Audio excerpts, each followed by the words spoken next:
Significant figures. This lecture is meant to be a quick review of significant figures.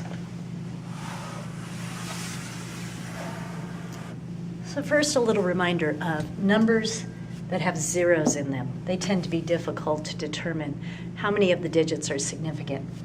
When you have a number with no decimal point, you start on the right side of the number and you begin to count significant digits with the first non-zero digit. So in 1,000 with no decimal point, there's only one sig fig. In 202, you have three sig figs.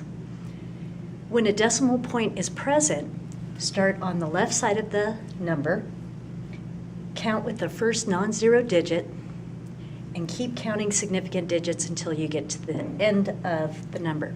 And I use the term significant digit or significant figure interchangeably. So here I have 2 sig figs. In 0.0045, start counting with the first non-zero digit. You have 2 sig figs. 1.01, start counting with the first one on the left of the decimal and keep counting till you run out of numbers. You have 3 significant figures. 4.500 times 10 to the second. You can ignore the power of 10, the magnitude of the number. You just want to look at the mantissa, and we have 1, 2, 3, 4 significant figures. A reminder about how to add and subtract when you are concerned with significant digits. So, when you're adding and subtracting, you don't look at the significant figures, but you look at the number of decimal places. So you're adding 4 plus 6, you all can add that to 10, but how many zeros do you put on it? None, 1, or 2. You look for actually the least number of decimal places, and so we have 1 decimal place in 4, so our answer should have 1 decimal place. With 10.0, it tells you that the uncertainty is 0.1, so it means you can go up 1, 10.1, or down 1 to 9.9 for your value.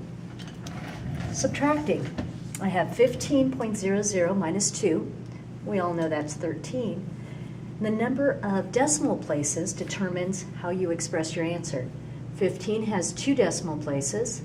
2 has 3. You always go with the least number of decimal places for the digits that are involved in the calculation. And so our answer has 13.00 as its final answer, which means you have an uncertainty of 0.01.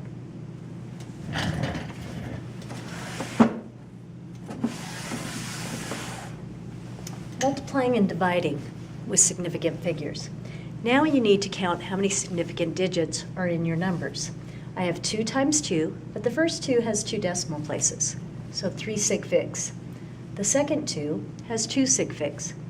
Your answer can only be as accurate as the numbers involved, so you round to 2 significant figures. So 2 times 2 is 4, but we need 2 significant figures. Dividing follows the same rule. 16 divided by 4 is 4. You have 3 sig figs in 16, 4 sig figs in 4, and you need to round to 3 significant figures.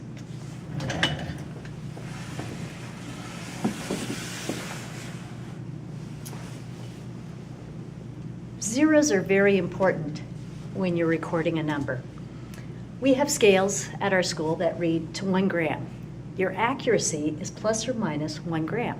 That's your uncertainty. We have scales that read to 1/10 of a gram.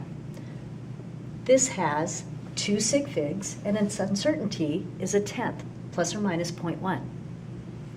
When it reads to 100th, our uncertainty is 0.01, and we have 3 sig figs. So when you record your mass, you need to make sure you include those decimal places. When we have 1,000th of a gram uncertainty, your reading has 4 sig figs. So those zeros are very important when you're recording your numbers.